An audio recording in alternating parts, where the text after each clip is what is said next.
பாஸ்டாக்ஸ் நேயர்களுக்கு வணக்கம். இப்போ இது வந்து ஒரு 5 இயர்ஸில் சாதாரணமாக வந்து ஒரு ஆட்சி மாற்றம் வருது. நம்ம தமிழ்நாட்டில் அப்படி தான் இருந்திருக்கு. எவ்ரி 5 இயர்ஸ் மாறிட்டே வந்திருக்கு.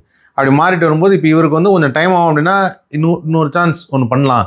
ஏன்னா ஒரு தனி ஒரு மனிதனாக தான் எடுத்த முடிவு தவறுன்னு வந்து அவ்வளோ சீக்கிரத்தில் ஒத்துக்க மாட்டாங்க.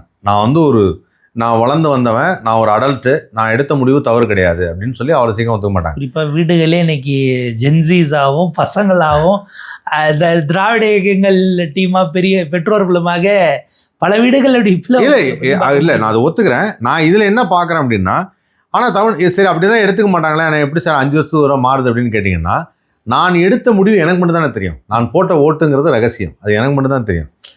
அவங்க கூட நான்லாம் போனதே அவங்களுக்கு தான் அப்படின்னு சொல்லி மாற்றி அவங்களுக்கு போட்டதா சொல்லிக்கிறவங்களும் இருப்பாங்க, அப்படியே இருப்பாங்க. ஸோ அதனால் அதுக்கான வாய்ப்புகளும் இருக்குது. நாங்கள் த்ரெஷ்ஹோல்டுன்னு சொன்னனால அப்போ உங்கள் ஸ்டேட்மெண்ட்டை வச்சு நான் பார்க்குறது மேபி இது ஒரு 5 வருஷங்கிறது 6 வருஷம் ஆகும். அப்போனா இப்போ இடைத்தேர்தல் வச்சாலும் தாவேக்கா வருவதற்கான வாய்ப்பு தான் நிறையா இருக்குது. It depends. இப்போ இடைத்தேர்தலில் ராஜினாமா செய்தவர்களே தாவேக்கா இறக்குதுன்னு வச்சுக்கோங்களேன். ராஜினாமா செஞ்சவங்க ரெட்டை இலைக்காக வாங்கினது அது அங்கே இப்போ அவங்களுக்கு வேலை பார்த்த அதிமுகக்காரங்க அதை வந்து அவங்களுக்கான நியாயமாக கேட்குறாங்களாங்கிறது ஒன்று. ரெண்டாவது, இடைத்தேர்தலில் மக்கள் சீரியஸாக எடுத்துக்கிறாங்களான்னு ஒரு கேள்வி இருக்குது. ஆளுங்கட்சி எம்எல்ஏவாக இருந்தால் இன்னும் கூட நமக்கு செய்வாங்கயான்னு யோசிச்சுட்டு போடுற பேட்டர்னாகவும் போகலாம். இடைத்தேர்தல் அப்படி ஒரு காமன் ட்ரெண்டும் இருக்குது. இதுக்கு முன்பாக இடைத்தேர்தல் என்பது ஹெவியான வருமானம்னு பார்த்தாங்க. இவங்க கொடுக்க போகிறது இல்லை, செலவு பண்ணாலும் ஜெயிப்போமான்னு தெரியாதுன்னு போனையில் இப்போ 2 மாதத்துக்கு முன்னாடி சூடு போட்டவங்களும் கொடுக்க மாட்டாங்கன்னா இடைத்தேர்தலில் ஓட்டிங் பார்ட்டிசிபேஷனே இருக்குமானு எனக்கு சந்தேகம் இருக்குது. வழக்கத்தை விட கீழே போகவும் வழி இருக்கா அப்படிங்கிறதெல்லாம் சவாலானதுன்னு வச்சுக்கோங்களேன். அந்த இடைத்தேர்தலும் புது விதமாக தான் இருக்கும். இப்போ இதுக்கப்புறம் அடுத்த 5 ஆண்டுகள் அந்த 5 ஆண்டுகள் முடிச்சு வரக்கூடிய தேர்தலுமே நடந்து முடிச்ச பிறகுதான் நம்ம என்னன்னு உட்கார்ந்து அது கூட முடியாது போல ஒரு பேட்டர்னே செட் ஆயிருக்கு. எதையுமே எந்த ப்ரெடிக்ஷனுமே ப்ரெடிக்ட் பண்றவங்களே பழிக்காமலும் போலான்னு டிஸ்க்ளைமர் போட வேண்டிய இடத்துக்கு போயிருக்கு. அப்படியான ஒரு இடத்தை இன்னும் சிக்கலாக்குறதுக்கு தான் இடியாப்பம் புளியற மாதிரி அண்ணாமலையும் உள்ள இருக்காரு. ஆமா, ஏன்னா அது வேற. அடுத்து அதான் கேட்கலாம்னு நினைச்சேன். ஆக்சுவலா என்னன்னா, நம்ம வந்து ஒரு பிரச்சனைகளை சமாளித்துட்டு இருக்கிறோம், பிரச்சனைகளை என்னங்கிறத புரிந்துக்கிறோம். ஒரு புதிதாக ஒரு விஷயம் வந்திருக்கு, சரி ஓகே இது வந்து இப்படிலாம் அண்டர்ஸ்டாண்ட் பண்ணிக்கிறோம், இப்படிலாம் பண்ண போகிறான் அப்படின்னு நம்ம புரிஞ்சுக்கிறதுக்கு முன்னாடி அடுத்து இன்னொன்று புதுசாக ஒன்று ரைஸ் ஆகுதுன்னு வாங்கல. அது வந்து நிறைய பேர் வந்து என்ன சொல்கிறாங்கன்னா, என்ன சார் இப்போ தான் இவங்க வந்தாங்க, 2 வருஷத்தில் ஆட்சி பிடிச்சிருக்காங்க, இவர் திடீர்னு வந்து நேற்று மேடையில் பொள்ளாச்சியில் பேசுகிறாரு, இந்தியாவிலேருந்து தமிழ்நாடுடைய வரைபடத்தை நான் மீட்டெடுத்தேன் அப்படின்னாரு. அப்புறம் கச்சத்தீவை மீட்டெடுப்போம் அப்படின்னாரு. இந்த கச்சத்தீவை மீட்டெடுக்கிறதுங்கிறது காலாகாலமாக எல்லாரும் சொல்லிட்டு இருக்கிறாங்க இல்லையா? கச்சத்தீவை மீட்டெடுப்புங்கிறது காலகாலமாக சொல்கிறாங்க. ஸோ இது வந்து இதை சொல்லிட்டு அப்புறம் இந்த சேது சமுத்திர திட்டம் அந்த இடத்துல வந்து ஆக்சுவலாக வந்து நம்ம துறைமுகம் வரணுங்கிறத இந்த பிக்கெஸ்ட் இது ரிசோர்ஸ் இருக்குது. ஆனால் அந்த இடத்துல வந்து இந்த கோரல் ரிசோர்ஸ்ன்னு ஒன்று சொல்லுவாங்க. அது இருக்கிறதுனால வந்து அந்த சேது சமுத்திர திட்டத்தை வந்து பெருசாக நிறைவேற்ற முடியாது, அது வந்து கிடையாது. ஏன்னா அந்த கோரல் ரிசோர்ஸில் இருக்கக்கூடிய மீன்களோ அதெல்லாம் வந்து அந்த என்ன சொல்கிறதுன்னா மருத்துவ சக்தி படைத்தது அப்படிங்கிறத சொல்கிறாங்க. ஆனாலுமே இதை திரும்ப வர்றவங்க எல்லாருமே நாங்கள் அதை பண்ணிடுவோம், இதை பண்ணிடுவோம், இதை வந்து சிலதெல்லாம் டெம்ப்ளேட்டு, அதை நீங்கள் எந்த வருஷ தேர்தலாக இருந்தாலும் அது உள்ளே இருக்கணும் அப்படின்னு ஒரு 10 கோரிக்கை வச்சுருப்பாங்க. திடீர்னு ஆனால் அண்ணாமலை ஒன்று நடுவில் சொன்னார், அதிகமான வெயில் எல்லினோ தாக்கம் வரப்போது, நம்ம 50,000 மரங்களை நடப்போகிறோம் அப்படின்ட்டார். 50 லட்சம் மரங்கள் நடப்போகிறோம் அப்படின்ட்டார். அது இன்னைக்கு, அதாவது சிவாஜி கணேசன் நிலைமை சொல்ல, இன்னைக்கு அது பலன் தராது, நாளைக்கு அது நிழல் தரும், விதை நாம் போட்டது. அதான். ஸோ அண்ணாமலை அவருடைய பற்றிய உங்களுடைய பார்வை என்ன? அண்ணாமலை வந்து இப்போ இவ்வளோ தூரம் ஊரில் கூட்டம் கூடுறதுங்கிறது இப்போ ரொம்ப நார்மல் ஆயிடுச்சு. அண்ணாமலைக்கு அலையாக கூட்டம் பொள்ளாச்சியில், அந்த கூட்டத்தை நீங்கள் பார்த்துருப்பீங்க. இது எப்படி இருக்குது? அவருடைய ஆதரவாளர்கள் இத்தனைக்கும் பாருங்கள், அவர் பிஜேபியோட வெளில வந்துட்டார், தனி ஒரு மனிதனாக இருக்காரு. தனி ஒரு மனிதனுக்கு இவ்வளோ பெரிய கூட்டம். தனி ஒரு மனிதன் அவர் கிளைம் பண்ணிக்கலாம், தனி மனிதன் இல்லைங்கிறத கவனிக்கணும். அவருடைய ஆதரவாளர்கள்லாம் மல்லடா அண்ணாமலை அப்படின்னு சூப்பர் ஸ்டார் டைலாக்லாம் எடுத்து போட்டு அவங்க ஒரு பக்கம் போயிட்டுருக்குறாங்க. இப்போ அண்ணாமலையினுடைய இந்த லான்ச் நம்ம ஏற்கனவே 9x6 கியூபை வச்சு பார்த்துக்கிட்டு இருந்தா, அப்போ 12x6 கொடுத்தா என்ன ஆகுங்கிற மாதிரி தான் அடுத்த தேர்தல் அரசியலுங்கிறது இன்னும் பெரிய சைஸ்க்கு பெருங்குழப்பமாக மாறி இருக்குன்னு வச்சுக்கோங்களேன். 3 4வது ஒரு அணி அப்படிங்கிறது அது 4ல் இருக்குமா, 5 4லையும் இடம் கிடைக்காம இன்னொரு அணி போவாங்களா, 5 ஆகலாம் 6 ஆகலாம் அப்படிங்கிறதெல்லாம். ஏன்னா இப்போ ரீசெண்ட் டேஸ் அநேகமாக 50 நாட்களை கடந்துன்னு நினைக்கிறேன் ஒரு தனுஷ் சாரோட ரசிகர். நான் நினைச்சேன் மனசுல இருக்கிறத அப்படியே சொல்லு. அதாவது இந்த இதுல ராசுகுட்டி படத்துல சொல்ற மாதிரி மனசுக்குள்ள 1000 இருக்கு பெரியப்பா, அந்த வெளியில சொல்ல முடியல பெரியப்பா, அந்த மாதிரி டக்குன்னு சொல்லிட்டீங்க நீங்க. கரெக்ட்.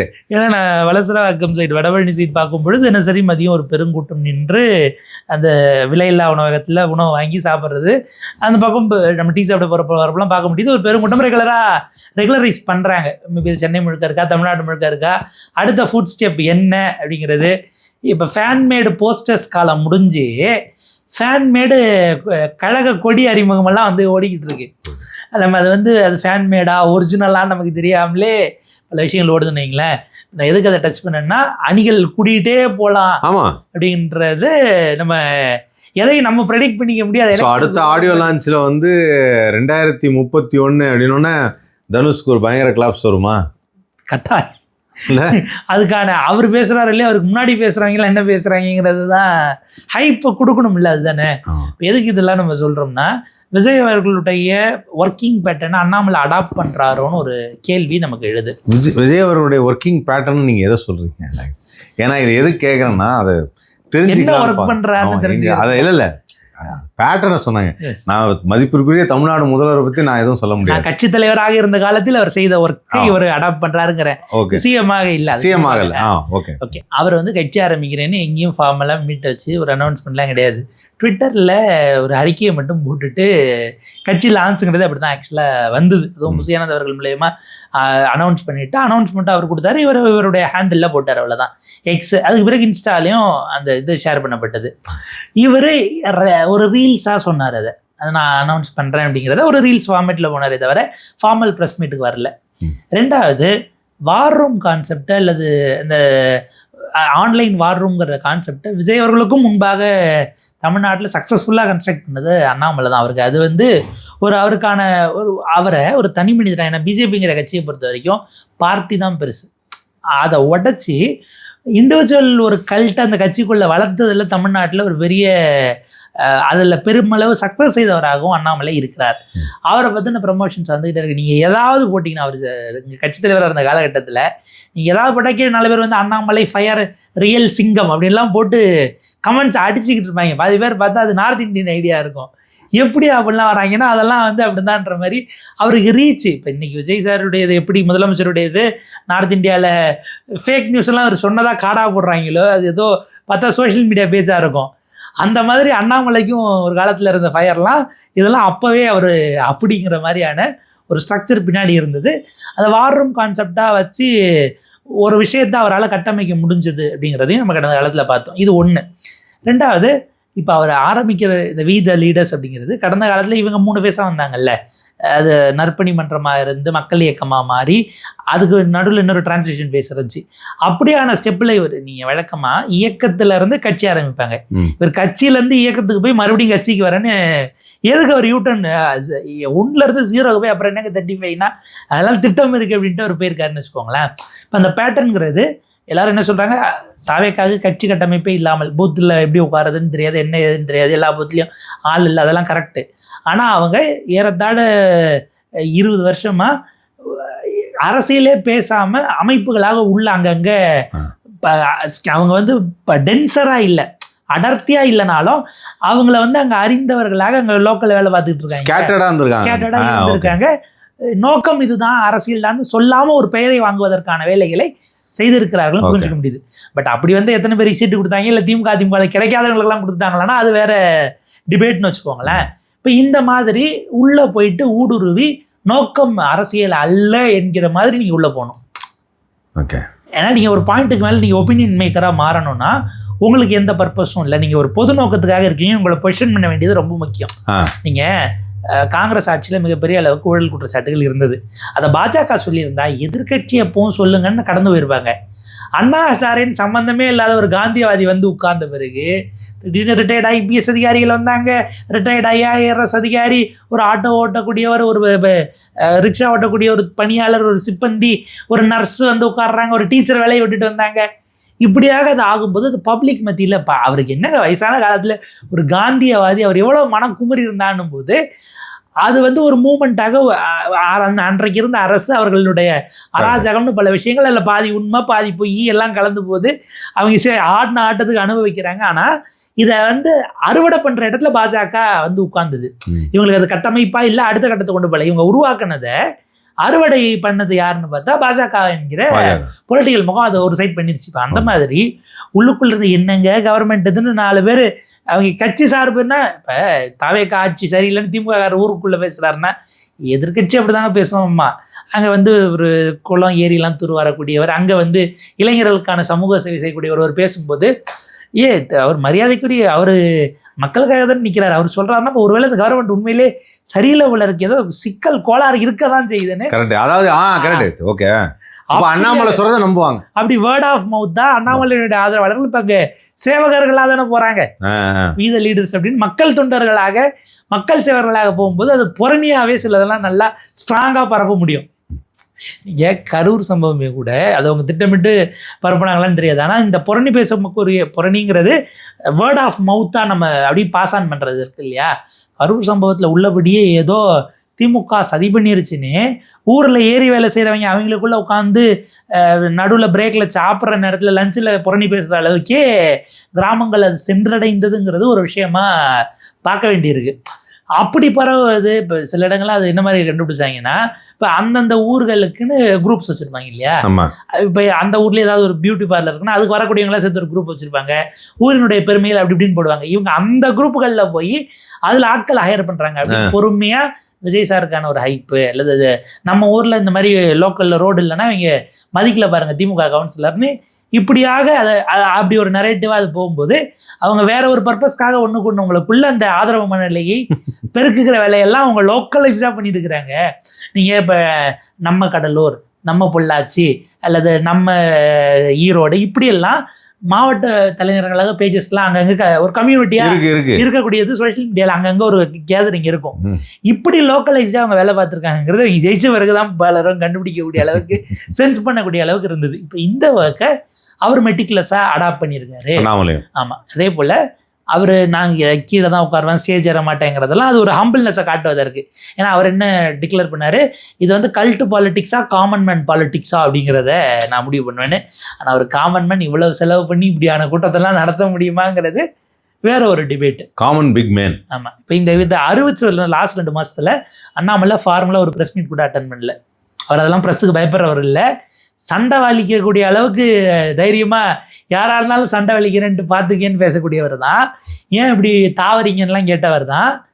ஏன்னா அவர் வந்து தொடர்ந்து ரெகுலராக அவைலபிளாக இருந்துக்கிட்டே இருந்தால் ரொம்ப டெமோக்ராட்டிக்கான ஒரு ஸ்பேஸை நீங்கள் உருவாக்கினா அவர் தான் எப்பயுமே இங்கே தானே இருப்பார், ஏதாவது பேசிகிட்டு இருப்பாருங்கிற அளவுக்கு நீங்கள் வந்து சலிச்சிருவீங்களோ.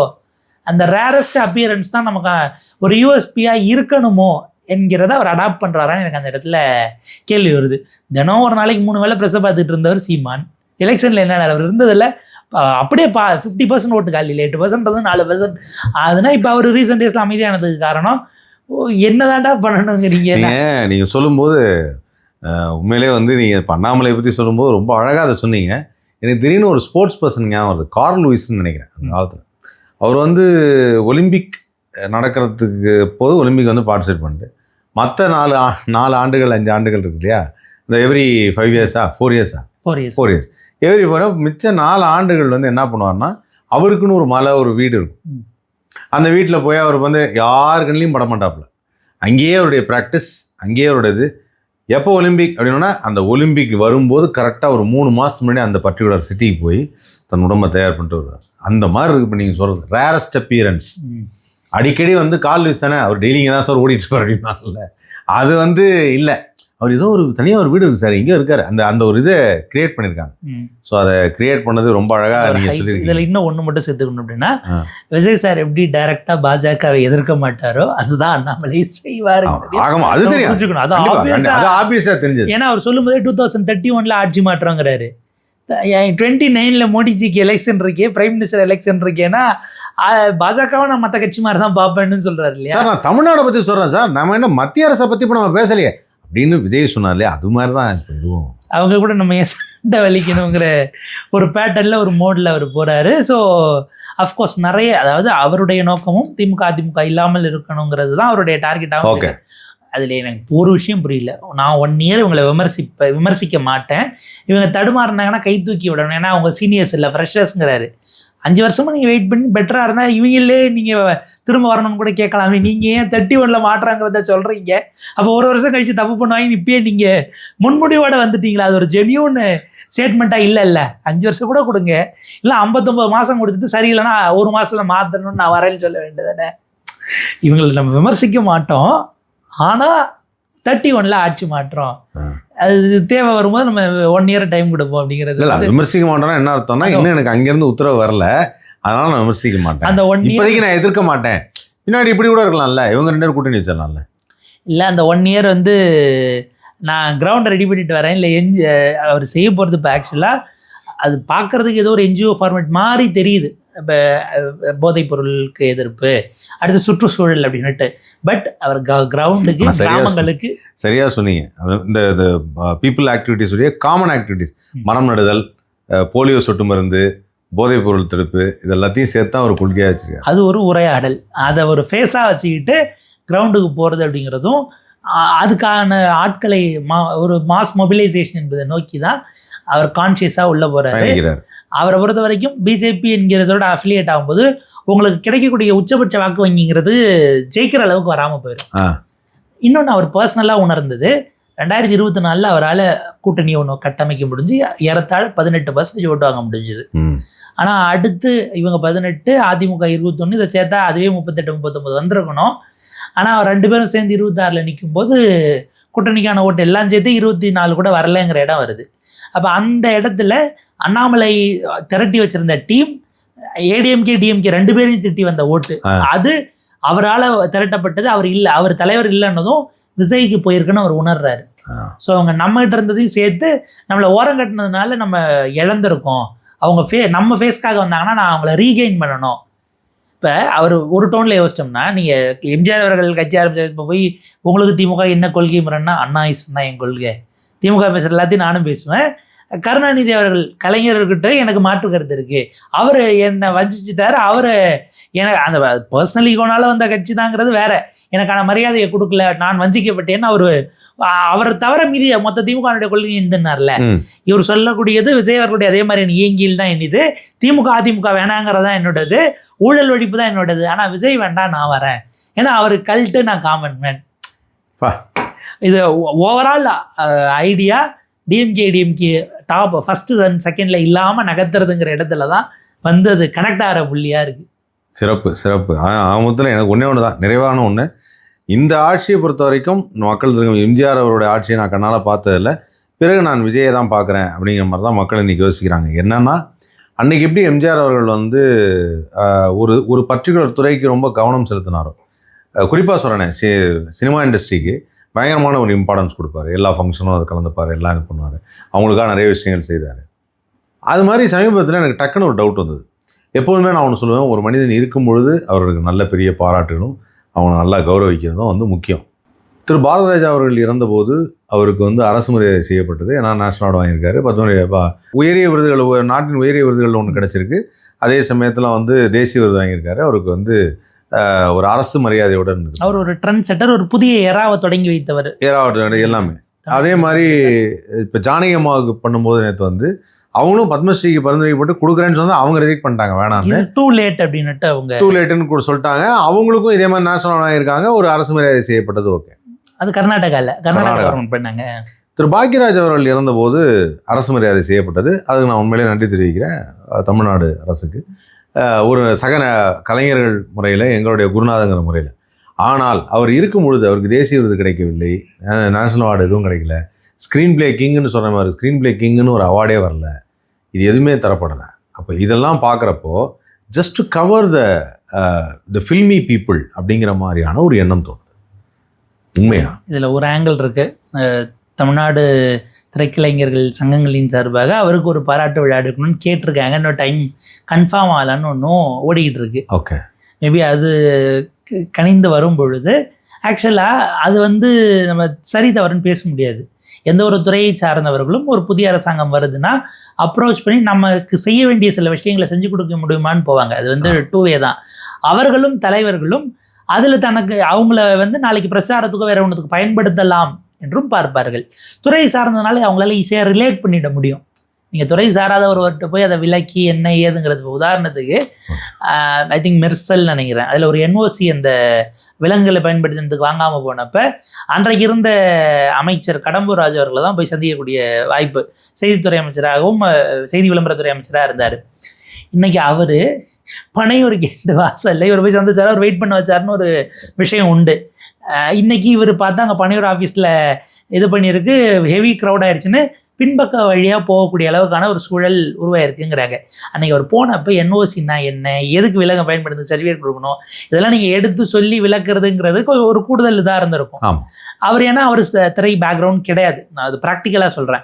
இவங்களால ரிலேட் பண்ண முடியும் போது, அதே போல் இன்னொன்று ரீச்சபிள் சர்க்கிளில் இருந்ததுனால அதை செய்கிறதுங்கிறது இயல்பாக நடக்கக்கூடியது. பெரும்பாலும் அவர்கள் சார்ந்த வந்து துறை சார்ந்துன்னும் போது சிலர் அது வந்து ரொம்ப மெச்சூர்ட் ஆகும்போது தான் அது வேண்டுமா வேண்டாமாங்கிறத பார்ப்பாங்க. அதுக்கு முன்னாடி ஒரு விஷ்லிஸ்ட்டுங்கிறது தலைவர்களுக்கும் பெரும்பாலும் ஒரு பயசோ ஒரு விஷ்லிஸ்ட்டோ இருப்பதற்கான வாய்ப்பு இருக்குது. இதில் இன்னும் ரொம்ப, அதாவது விளிம்பு நிலையில் இருக்கக்கூடிய கலைஞர்களாகட்டும், அது நீங்கள் எல்லா செக்ஷன்ஸையும் எடுத்துக்கிட்டு அவர்களுக்கான பாதுகாப்பு என்பதை உறுதி செய்வதில் தொடங்கி பெரிய பெரிய உச்சபட்ச நட்சத்திரங்களுடைய படங்கள் எல்லாம் பார்த்தா உங்களுக்கு ஸ்டன் மாஸ்டர்ஸ்க்கோ அல்லது இப்போ இவருடைய இன்னொரு வந்து ஒரு படத்துக்கே டான்ஸ் மாஸ்டர்ஸ்க்கு ப்ராப்பராக அது வந்து கான்ட்ராக்ட் விட்டுறாங்க, கான்ட்ராக்ட் கொடுத்துற டான்ஸஸ்க்கு பிரித்து தரலைங்கிறதெல்லாம் வருதுன்னா அது சார்ந்து கொஞ்சம் ஃபோக்கஸ்டாக வந்து முறைப்படுத்துதலில் போனால் அது இன்னும் பெட்டராக இருக்கும். ஏன்னா ஏதோ ஒரு வகையில் அவர் இதுலேருந்து வந்ததுனால இதுக்கு செய்கிறாருங்கிறது எல்லாருக்கும் அவர் தான் முதலமைச்சர்.